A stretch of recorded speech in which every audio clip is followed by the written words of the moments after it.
Hello, everyone, and welcome to another episode of the Dangerous Jobs podcast. I am your host, Apollonia Rockwell, and I have a really special guest today. And today we have Dr. David Daniels, and he is the president and CEO of ID2 Solutions, which provides many services, including safety training, psychological health and safety, and he's also the host of Psych Health and Safety USA podcast. David, how are you doing today? Apollonia, thank you for inviting me. I'm doing well. Good to be Awesome. here. I am honored. You have such a robust background and experience. You have, you're a lifetime member of the International Association of Fire Chiefs and served over 30 years in fire and rescue, emergency medical and emergency management organization in 3 states. And with that background alone, I know that you have a very unique perspective of safety. And yes. I do. I love that. Anyone that I've ever had the chance to speak with that has that EMS background, their real life experience has put a lens on safety that is so real and it is very practical. Right. And I love, I have a degree in safety. I love talking with other people that have degrees in safety too, but without that type, it's just unique. The experience you have, it's so real world. It's so practical. And so tell me a little bit about your perspective of safety. What do you think is your unique perspective when it comes to keeping workers safe? I think what makes my perspective a little unique is that I started at the farthest possible end of lagging indicator approaches to safety. Oh my goodness. I mean, as far as you can possibly go, because what do you mean by that? And I didn't realize that when I decided a couple of years out of high school that construction in Seattle was getting me wet too much, and I stumbled into becoming a firefighter, and I started to realize pretty early on that I was really more interested in the safety part than I was in the firefighter part. And so my perspective is influenced by the fact that I'll just toss this out here early, that a lot of safety professionals have never either witnessed, been a part of, or understand what it's like when a worker gets killed or seriously injured at work.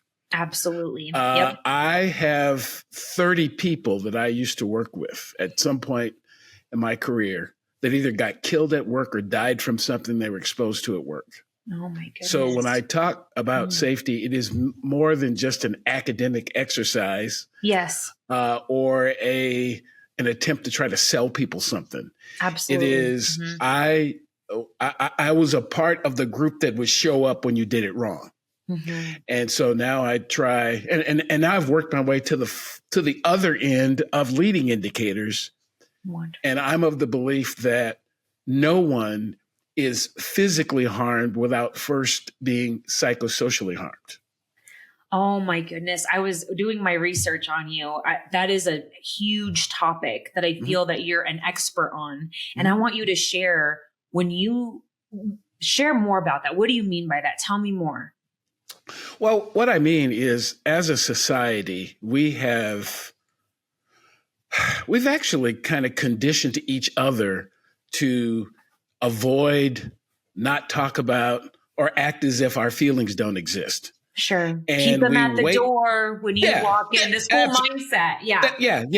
And I'll also be a little bit more honest. I believe a lot of that is driven by the way that men are socially cultured in most of our society, because most of what we do in the United States anyway, most of our institutions, most of our businesses, most of our everything, our government was set up by men. Mm-hmm. And men have been somehow convinced that we are probably closer to animals than we actually are, because in the animal kingdom, a lot is done on instinct. Mm-hmm. But we're supposedly a little bit more higher in our development. Our brains are a little bit more complex than the brain of an animal. So, but sometimes we stop there and we forget that human beings have feelings, and our feelings they exist for a reason. They're there to protect us from things. Absolutely. And when we bypass, I don't need a multi-year study to understand a psychosocial hazard in a particular environment. I need the data that comes from the person who says this doesn't feel right. Wow.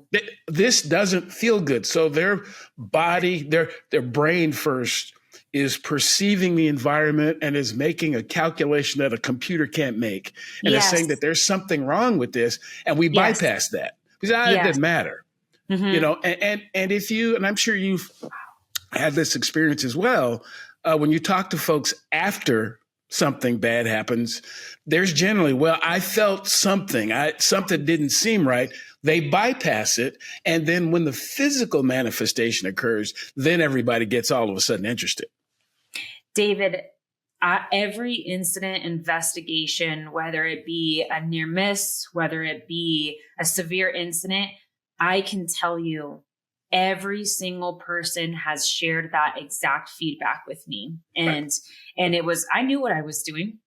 I knew that what I was doing was wrong. And just whatever the story it is, it's summarized in how you just said it. I knew it was wrong and I moved forward. Or, management, this was just, for whatever reason, this was the accepted way, right? Yes. This was the way. But I knew intuition wise. So can you tell me, you said that you've, worked on some of the most extreme workplace hazards or workplace incidents, I should say. And then going back to the hazards, can you share with us, if you feel comfortable, any stories that really made an impact on your life and how you see the world and safety today? Oh boy. To be quite honest, we probably some stories. Well, we probably don't have enough time, but I'll share one. So again, at the time, I'd been in the fire rescue service for about 6 years. I showed up for work as I normally did. We had a call to a building on fire in the Capitol Hill neighborhood of Seattle, Washington. So it was July 12th, 1987. So we pulled out of the fire station. We took a hard left. We went down about a block and a half and hopped on a freeway on-ramp going to the right. We drove for actually to the next, the second exit off the freeway. So I can remember this like it was yesterday, which is Madison Street. We took a right. We went slightly uphill for about a mile thereabouts and took a left onto Bourne Avenue, which headed downhill. So Seattle has 7 hills. And we're up on First Hill. There's a lot of hospitals and whatnot up there. So we took the left down onto Bourne Avenue. As we're coming down the hill, you could see the thermal column. You could see the black smoke. Didn't know what was on fire, but as we pulled up, we noticed that there's a building, a U-shaped building to my left that was on fire, and the building wasn't occupied. It was vacant, except the first floor, which had a kind of a convenience store there. So the person to my left, he came in that particular day, and we didn't have assignments as driving the fire truck. But but the custom was, if you were a driver, if you drove on one shift, you could drive on all the other shifts. And so he showed up that day and decided, I'll just sit backwards. That's riding that decision ultimately cost him his life. Because had he been driving, he would not have done what he did when we got there, which is hop off the truck, vanish, kind of go off and freelance, and ultimately end up in a room that he couldn't get out of, run out of air, die. And so there's a lot of psychosocial issues there. One is role ambiguity.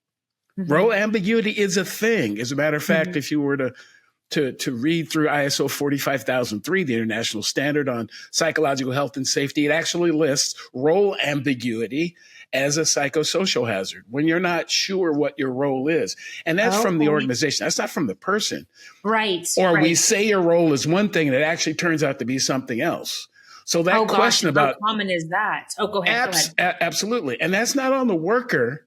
That's on the organization to decide that. You're the one who opened the business or started to do the thing that you're doing. You wrote the job description or didn't. You hired the person. You were supposed to train the person. You exposed them to the hazard. Mm-hmm. And frankly, in this case, this person was simply following the rules as the rules were written at the time, was simply doing the things that other people would have done. And the only reason I didn't do it is because I hadn't been around that long and didn't know to follow what he was doing. Oh my goodness. That's remarkable. And I've never heard it said as simply as you just put it, somebody confused about what are they really responsible for? Gosh, I mean, you just saying that, I think back on the incident investigations I've been a part of, and how many times did somebody, a business, 50 to 150 employees, that sweet spot where we kind of have policies and procedures. I mean, we have the EHS manual. Has anyone really read them? And absolutely. Absolutely. Yeah, absolutely. And again, I heard you say earlier something about, the person knew it was wrong. I'm not convinced. So first of all, I'm of the mindset that similar to there's a Harvard professor I recently heard. I haven't read her book yet, but I've gotten enough out of watching her. Her name is Dr. Ellen Langer, and she suggests that there really is no such thing as good or bad. There is something happens, and then we focus on something that we perceive to be good or bad, because events in and of themselves. So was this the right or the wrong thing to do? Says who? And if the organization never really said that was, it didn't write it down anywhere, and then they watch other people and they see people doing something different, they're going to pick one of them. And generally, mammals imitate behavior. So no matter what you wrote down, they're going to follow what people actually do. And that's often where that matters, actually. So that's really what's going on in a lot of these situations. It's not that it's right or wrong, good or bad. It's if you do that, if you take that action, are you willing to take the consequence associated with that action? And often the consequence of that action is a serious injury, a fatality, some other reputational damage. But people do it anyway because other people do, and because other people got, quote unquote, away with it. Nothing really happened. So they do it again and again and again. I love your perspective on that. And, my mind, while you're speaking there, I also feel like you have it's clear you have a really unique perception on hazards, workplace hazards, and then hazard mitigation. So I would love to know, when you go inside an organization, and let's say that they are that 100, 150 employees, the owner is involved kind of somewhat. I mean, the client I'm describing, and they're asking you to come in and to help take their safety program to the next level. Good. And I know that's very broad, but what I feel like your answer already is going to be so different than a lot of people, but how would you approach that situation starting? How would you start to really see what a company's culture is all about? So the first thing is my consulting practice, I started as a hobby about 13 years ago, and it still is. It still is. I don't work with people who aren't serious about safety things. I just don't. Tell. I don't, because I don't really have time for folks who are trying to check the box. And I don't. And again, I'm not saying that because as to be disparaging of them. They can find somebody else that will help them check the box. They can find somebody else who will help them pass an inspection. I'm just not that person because that's where my mind went. Yeah, I just take it a little bit more serious because, and the other thing too is I tell folks, it's not my job to make you safe. It's not my job. It's your job. It's my job to provide you information so you can decide if you want to take that risk or not. I love because, that. Because again, I have gone into buildings on fire. I've been around chemicals that will kill you. I've gone into a running nuclear power plant. I mean, I've done all that stuff. So it is not dangerous. It is hazardous. And the question is, how do I manage my exposure to that hazard? That's all it's about. And some have decided their risk tolerance is higher than mine. They're willing to get into a vehicle without a seatbelt and drive really fast or consume substances that, make them, not think straight and then get behind the wheel. They're willing to do that. I'm not. So I don't need to. That's the first question for me is, so what does changing your safety culture look like for you? What does success look like? Because, and again, I don't mind, showing up and giving people an awareness level training. There are people who are probably going to watch this podcast and then walk away and go, oh yeah, we got our questions answered because we looked at, Apollonia and David. They just answered all we're good now. You're not, but if you think if that works for you, at least it's better than where you were. But I don't really, like I said, I don't engage with people who are simply checking the box. And in order to change everything, you got to change, first of all, yourself. You got to look in the mirror and go, what is important to me? What matters to me? How concerned am I about my own health and safety? Wow. And I know where I am on that. I don't know where other people are. And then I try to line myself up with people who at least have similar concerns and interests. I'm not saying they have the same level of skill. I have a doctorate in occupational health and safety. I know more about this than most people do. Legitimately, that does make me an expert. That's what they say. That's what they tell me. Yeah, that's what they tell me. That doesn't mean that I know everything about everything, though. I don't know what's really going on. I don't know what the real situation is. And I try to help people take that journey. The other thing is, it is not a destination. Arthur Ashe, the great tennis pro, suggested that success is not a destination. It's a journey. That's beautiful. Safety is the same way. You don't ever you can do all of the safety things you want and people not feel safe. Those are two different things. Safety is activities. It's programs. Safe is a feeling. Wow. It's a feeling. And if people don't feel safe, they are not safe. You can do whatever you can have all the training you want. You can have all the PPE available and the, spill control and, lockout, tag out and file protection. You can have all that stuff. If people don't feel safe, then they're not. Oh my goodness. My mind is spinning as you're describing that scenario. Oh my goodness. This is opening so many doors here. And so how many times, I'm curious, because safety professionals are listening in, leaders of companies are listening in. And so have there been any times where you have walked inside an organization and they do have, doing this right, this right, this right. They're checking all the boxes. But as soon as you interviewed employees, they're describing what you just mentioned there. Hey, I don't feel safe in the warehouse on the floor here. Yes. How many times is that happening? I'll tell you, my most recent time was was a few years ago, I'll say.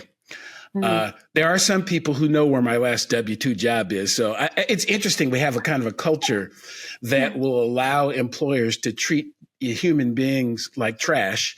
Yeah. But once you are outside of the organization, there is this threat of, liability and all that type of thing. And frankly, I didn't sign an NDA. I'm just being nice and not saying their name.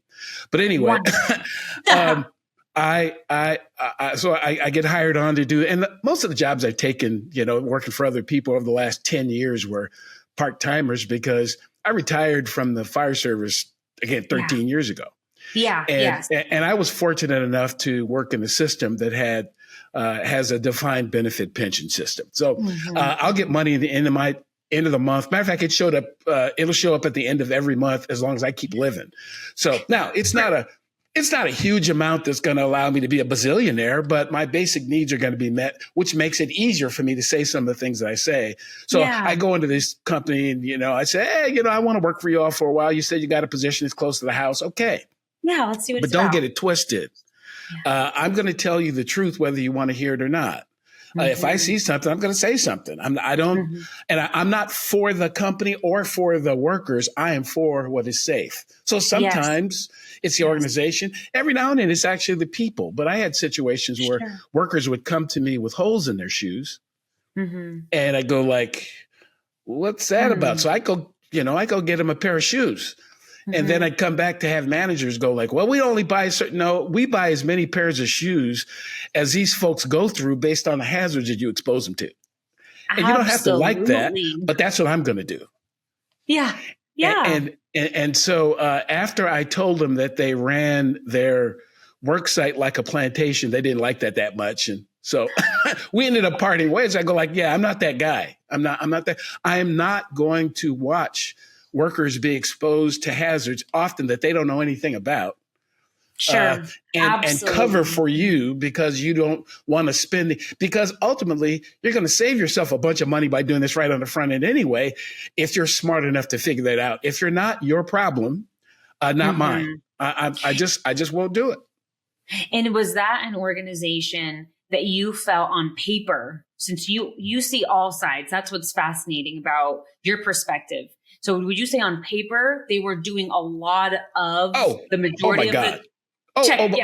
Oh my God. They were doing all kinds of stuff on paper and they still are. Now they don't mention the fact that they killed 12 workers about 10 years ago and have, 200, I think I found about $200 million worth of claims and lawsuits against them for all their safety practices across the country. They don't tell people that, but they put on a good show. And again, even saying that comes across as that I'm, trying to be disparaging. I'm just calling it as I see it. I'm calling balls and strikes as I see it. I think a lot of organizations should just be honest about what their real safety conditions and culture is. And just say for honesty that here's what we're striving to do, but we haven't hit the mark all the time. We don't, not all of our managers understand what we're trying to do. And if they don't, here is how we're going to help you and protect you if that comes up. Just be honest with people. But instead, we tell the fairy tale that, our DART rate is really low and we have no recordables. Well, yeah, because you fudged it. Or when the worker actually, you fudged it. I know you did. Come on, let's tell the truth. You try to find virtually every investigation I was involved in with this last place, it was always the worker's fault. Well, that's not true. It wasn't the worker's fault because, Section 5A1, just a general duty clause, suggests that you're supposed to be creating a safe and healthful work environment. You have the responsibility to provide training. Now, if they reject the training and don't show up, it's on them. But most of the responsibility for safety is the employers because, again, you're the one who's making the money. You're the one who's exposing folks to risk. You could eliminate that risk. In some case, you choose not to, and that's fine. But what about the human being that you've asked to take that risk? Absolutely. And I want to write this. I'm going to write this down. I'm going to listen to this podcast over again, but I also will be writing this down of safety isn't the destination. And that ties in with, hey, if the company, if the organization you're working with, they do have a lot of the check the box. I love podcasts where you can self audit right on the spot, right? There's action items right on the spot. And this is one of those podcasts because if you're responsible for safety, whether you're the safety person or you're in within leadership, that's safety still a core part of your responsibility. I'm challenging you today to look at where are the places that we have been checking the box at? Hey, we have XYZ done, but are we really? And so I think that that safety is not a destination. You can't say, we had a great year. Right. Right. That's it. You don't ever get there. You're always going there. You're always going towards it because every single solitary day. And again, I feel compelled to mention this, a psychosocial hazard is a psychosocial factor. Typically, I'm talking in the workplace that's perceived or experienced by the person exposed as a threat that affects their behavior. So we're exposed to all kinds of threats all the time. But we, in our brain decides that's a possible, but it's so unlikely. I don't need to do anything. It'll resolve itself, or I'm not that vulnerable to it. So if again, I've been on the hazmat team before. Worked in a nuclear power plant as a firefighter. I've done urban search and rescue. So I know a lot about hazards. So I couldn't function if I paid attention to every single hazard that was in the environment around me. I'd freeze up and not do anything. But the reality is I'm not vulnerable at the moment to that hazard, even though it exists. See what I mean? So, yes. But this often is the challenge, that sometimes people don't recognize the hazard is even there, or they don't consciously recognize it. Their brain's trying to tell them something's wrong and they override it. Or the folks around them say, don't worry about that. Don't worry about how you feel. We need to be concerned about how people feel. And that sixth sense that says something seems off here, and stop long enough to go, well, let's rethink about, I know we had the tailboard talk or the toolbox talk, whatever you call it at the beginning of the day, but it's something that seems a little off here. Instead of the superintendent, supervisor, whatever, no, keep going. We got a timeline. No, you will not meet your timeline if this worker gets injured or killed. Absolutely. Absolutely. Yes. And how do you train, going back to the psychosocial hazard that a lot of companies are missing, a lot of EHS professionals are missing, leaders are missing, employees are missing. How do you go about training on this topic? Is it different from supervisor to employee, or how do you go about bringing and what does it look like? Can you give us an example? People are like, okay, I get what you're saying. It's compliance wise, we might be there, but is the employee feeling safe? No. Right. So how do you go about that? Well, again, I try to make that pretty simple too. So as most safety professionals are aware, there are 5 hazards we know about, and then the one that we forget about. So most folks are aware that there are biological, chemical, ergonomic, safety, and physical hazards in the workplace. Most people know that. As a matter of fact, the Occupational Safety and Health Act is written to address those 5. Okay. It is not written to address the 6th one, which is psychosocial hazards. It just isn't. As a matter of fact, the Act, written in 1970, has about 19,700 or so words. It mentions psychological twice. Wow. So it wasn't really written to address that. I get it. But in the aftermath of our experience of a global exposure to a biological hazard called COVID-19, which is all it was. It's global exposure to a biological hazard. We've started to pay more attention to workplace mental health, how people feel. And I talk about this because this is where it starts. I'm not going to pay, if I don't pay attention, I should say, to my concern about being at height, then I'm not going to really do anything about it. And then there are others who might be at height who, because they've done it, they've become numb to the potential hazard. So I've got a harness on. I know it's supposed to be tied off over there, but I've done this so often. When I was in the nuclear industry, we had people that they described as nuclear gypsies. Who would go from one plant to another, change their ID, so because they wanted to work. But which is a sad thing, that people have to compromise their safety to keep a job. That's a whole nother conversation for another day. But we shouldn't have to compromise our safety to keep a job. Our focus on our safety should be the thing that keeps our job, because again, I may take slightly more time. I'm not going to take a lot more time, but I'm going to be a much lower risk to a company, to an organization, if I don't get injured, or particularly seriously injured or killed. If you kill a worker, it's going to cost you, last guess I heard is about $1.4 million ultimately. Right. Okay. A hospitalization is going to cost you $42,000. That's on average, according to the National Safety Council anyway. So it's going to, and then there are all these other things associated.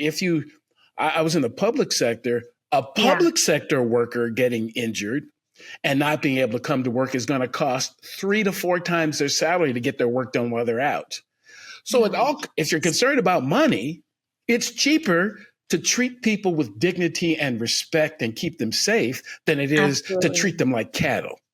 Absolutely. Absolutely. And if you have somebody, I love going back to this mindset of it's not all about compliance, and it's about how your team feels. Yes. I love that. It's about commitment. And so then let's say a company has that mindset that you mentioned earlier, where they are honest about their safety program. They're honest about their company culture. Hey, we do have these gaps. And David, we really do want to go to the next level. And if you have leadership that's in good faith, trying to do better, how would you move a company? How would you try to move a company from here to here? Yeah. So let me, and I as you're asking that question, it occurs to me, I didn't really answer the previous one, which is very similar.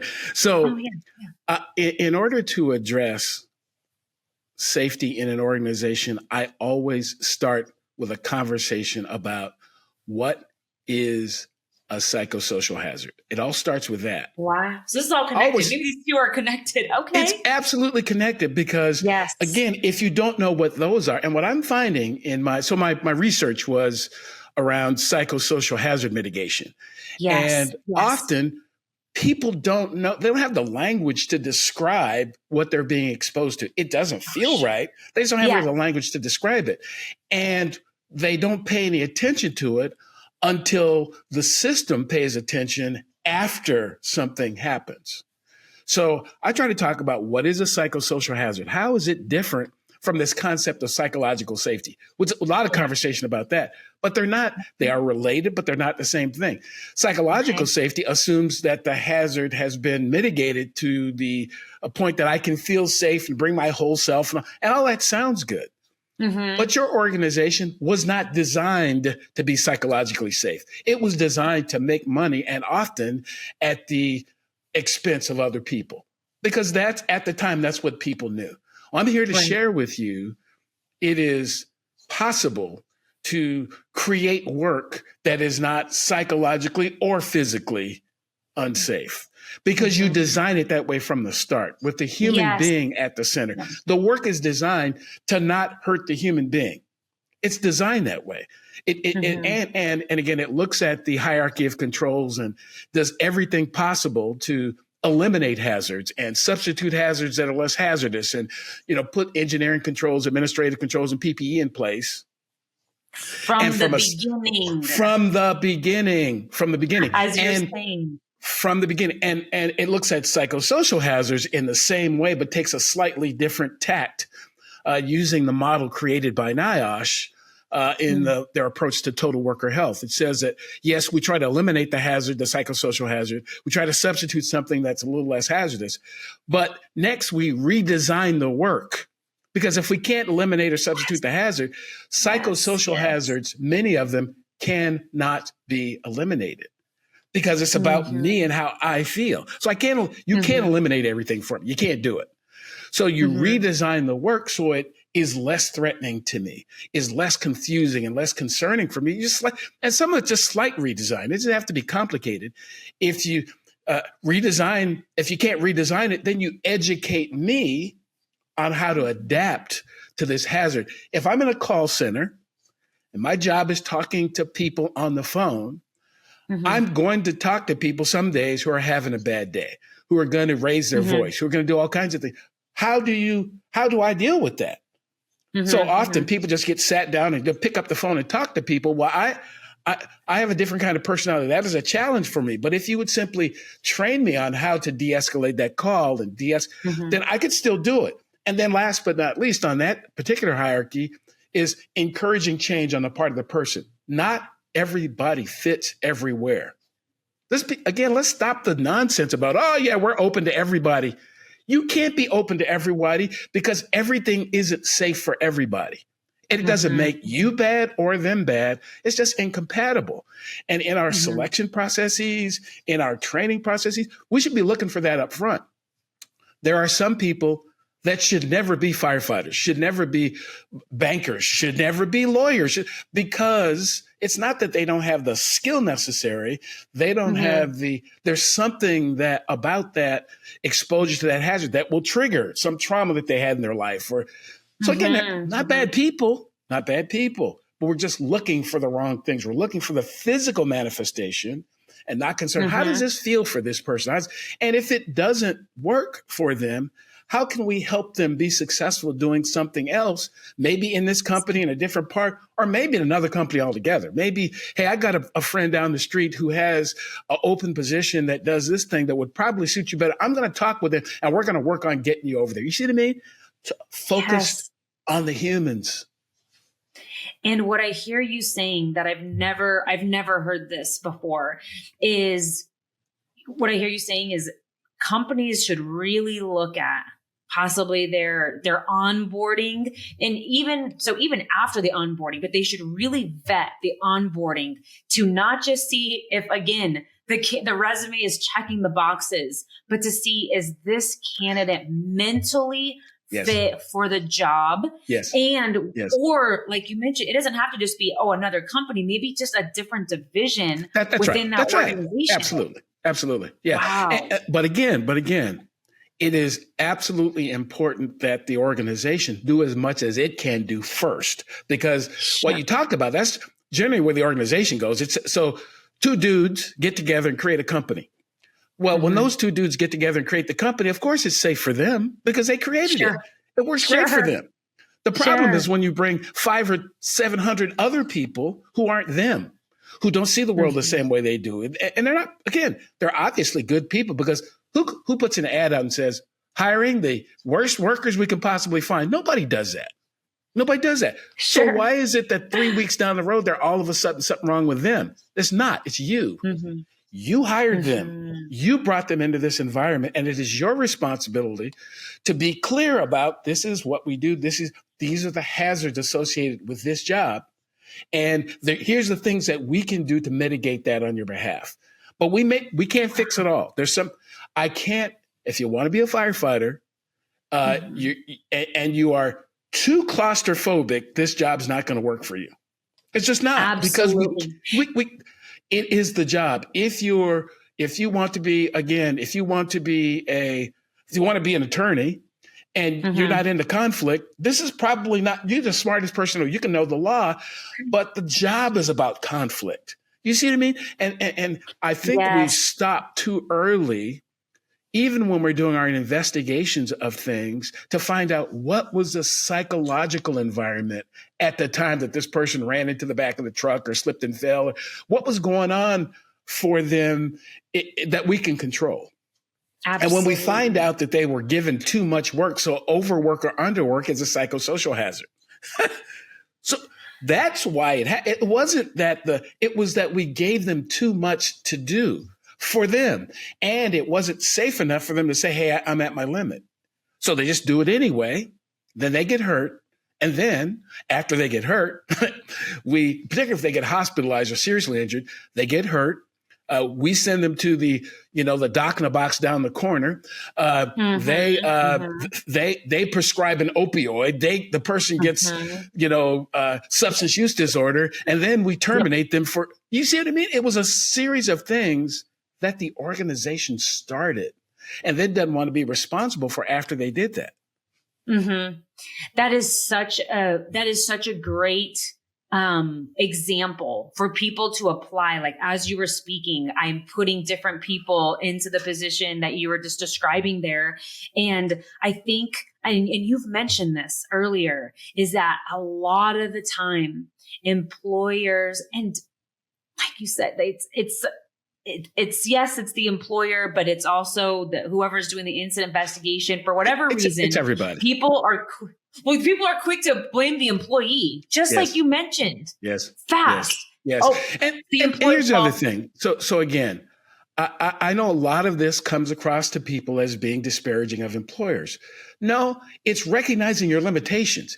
You didn't start. I am a safety professional. I know a lot about it. But most people are not safety professionals. They're whatever else they are. Everybody talks about safety, but those of us who are actually, we actually know what safety is.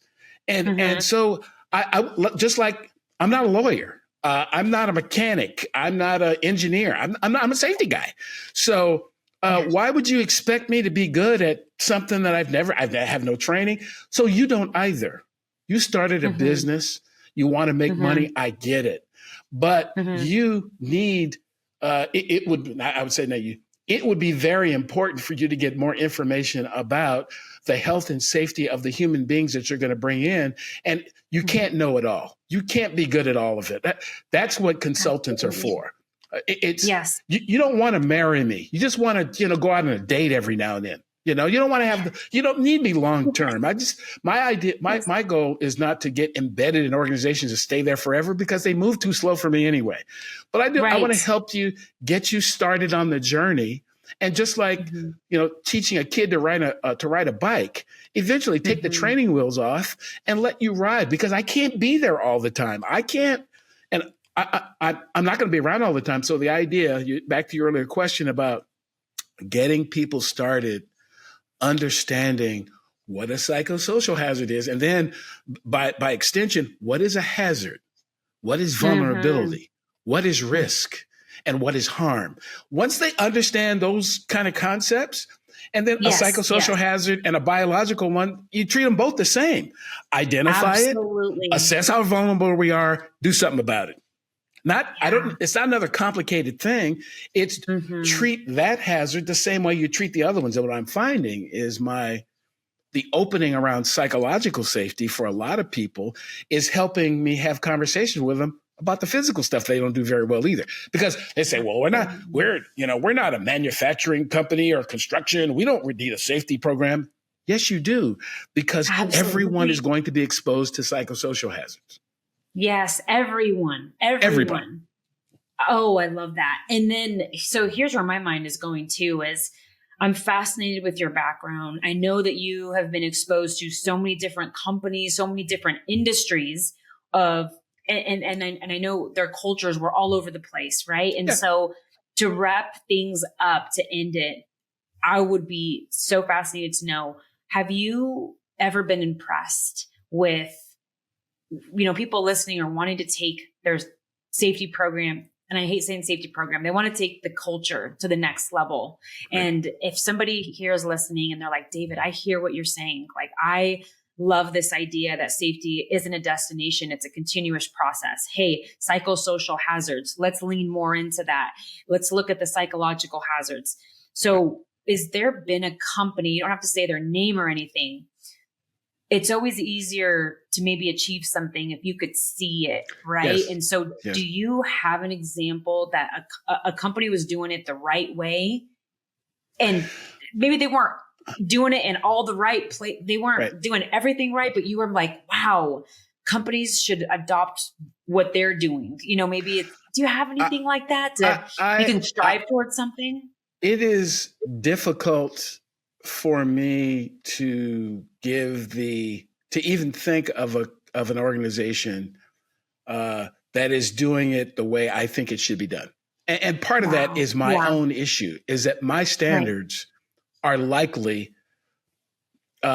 more evolved than most, because again, because I've seen so much of what goes wrong. So I pick it out. I pick it out easier. But what I will say, and I've been encouraged over the year and a half of doing the Psych Health and Safety USA podcast, I have met people that are getting it, that are starting to understand this, and that are doing, particularly from a psychological health and safety perspective, are starting. For example, there is actually an award that is given by Mental Health America for companies that have really high performing workplace mental health strategies.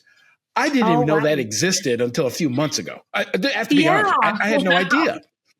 Wow. So there are, there's a couple of other groups out there.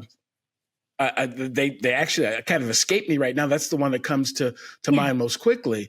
But There are awards that are being given for the best workplaces. These you don't get those just by accident. Now, on the other hand, that doesn't mean they're perfect, but it means you got companies that are striving to show how effective they are. There is a website out there called Culturama, and there's Culturama is a group of researchers who have taken. When I first looked at it, it was about 1,500. I think they're up to probably about double that amount of companies, predominantly in the U.S. And they collect publicly available data about those companies, and we'll just share it with people. Wow. And so you can see what's going on in terms of how they pay people and their culture and all that type of thing.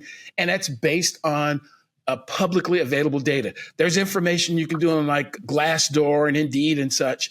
I think this new environment that we have that allows workers to evaluate organizations is pushing innovation in that area. It's pushing companies that they know that if you mistreat workers enough, somebody's going to find out about it. They're going to get on TikTok and talk about what you've done. And we have a generation, and I've had many more birthdays than you, I can just tell. But I am so thankful for particularly younger millennials and Gen Zers.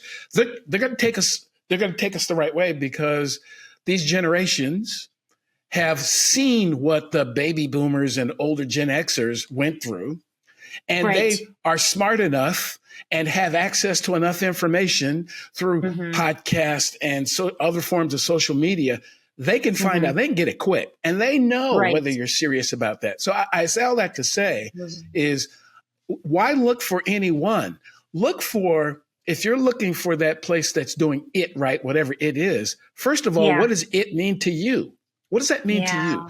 What does high performing mean to you? Then look for, there are many, many resources out there to do background on these companies. And then again, there is no perfect job. There is no perfect job.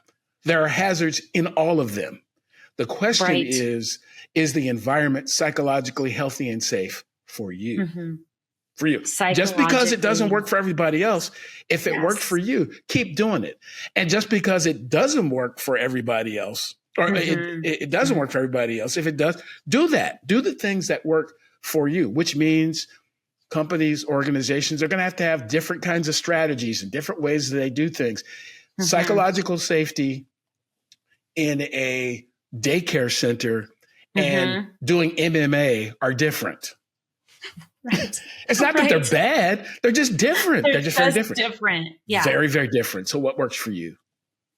I love that, David. I think the biggest things I really heard you today mention, and I love the challenges, thinking about it in a listener's seat is, okay, I am challenged, and I challenge all the listeners today. So number one, look at and help, audit yourself and get a team around you. And by team, I mean the new hire that was just hired 2 months ago. Get leadership, get everybody on board to help audit psychosocial hazards, to really get everyone's feedback. And let's dive. I would challenge you to dive deep in that if you haven't already, because I guarantee most people have not. So I love that. Also, look at your onboarding. You know that there's trends within an organization. Notoriously, this injury has occurred, year after year. Let's dig deep into what has already happened. Maybe we can prevent that by hiring different. We don't know. I don't know. Like you said, you don't know. Just look for it. Just be aware. So look at your new hire orientation. And then again, I love what you said, that safety isn't a destination, it's a journey. And so just because you achieved an award, just because you hit a low safety record last year, doesn't mean that you've hit the final destination. Keep striving, keep learning. Oh my goodness. Is there anything else that you want to leave? I wanted to add that, I realized that there are a lot of folks who are more linear sequential in their thinking than I am. I get that 100%. I tend to be kind of a blue sky, sci-fi, things are going to get better someday kind of guy. I understand that. But there are objective objective ways of determining whether or not these issues exist in your organization. I created an instrument in my research called the Psychosocial Hazard Inventory that's very objective.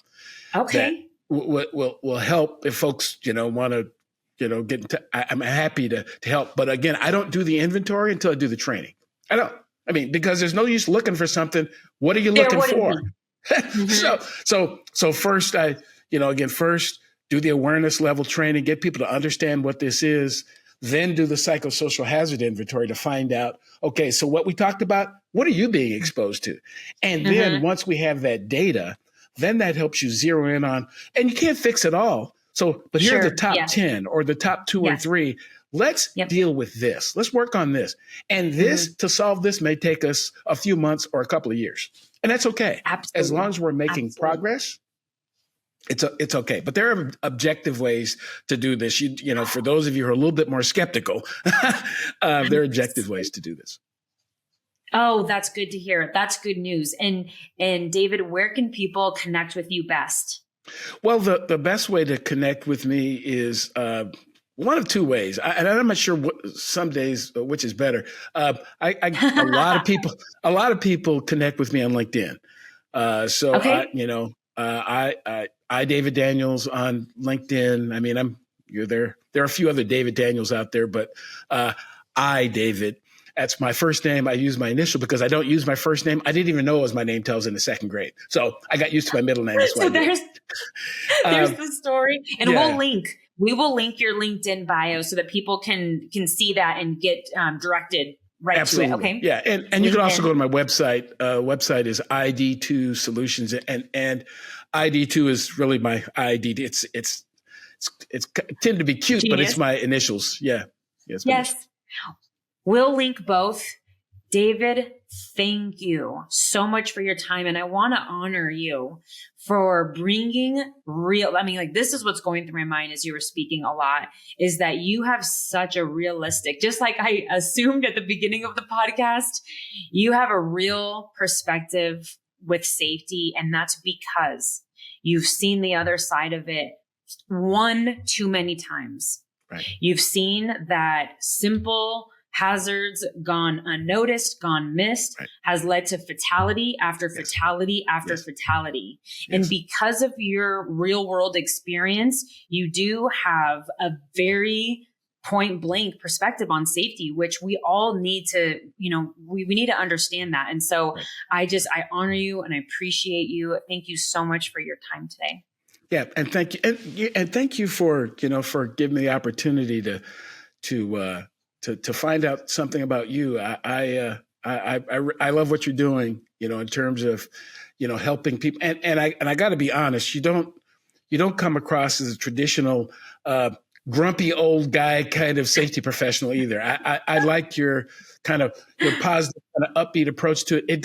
It's not hard. Matter of fact, it's not hard at all. It's really pretty easy if you don't make it hard. So thanks very much for the opportunity to share. Awesome. Thank you, David. We'll talk soon. All righty.